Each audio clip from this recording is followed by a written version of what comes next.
ጥሎ የማይሄድ እግዚአብሔር ብቻ ነው። እግዚአብሔር ግን ከልጆቹ ቢጠፉም ቢበድሉም ቢያንሱም ቢያድጉም እግዚአብሔር ሰው በተለወጠ ቁጥር የማይለወጥ ነው። ባህሪው አይለወጥም። የሰው የኃጢአት ብዛት የእግዚአብሔርን ቸርነት አይለውጥም። በዓለም ሁሉ ያለ የኃጢአት ብዛት የእግዚአብሔርን አንዷን የቸርነት ጠብታውን አያክልም። የእግዚአብሔር ፍቅር በሰው ልብ ተተክላ የምትኖር ከምድር እስከ ሰማይ የተዘረጋች ምንም የሚያናውጻት የሌለ ጽኑ ዛፍ ናት። ሰው ሲያልቅ የሚቀረን የመጨረሻ ገንዘባችን እግዚአብሔር ነው። የበላም በልቶ ይሄዳል፣ የጠጣም ጠጥቶ ይሄዳል፣ ያመሰገነም አመስግኖ ይሄዳል።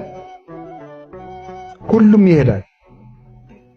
መልክም ጥሎ ይሄዳል፣ ጤናም ጥሎ ይሄዳል፣ ሀብትም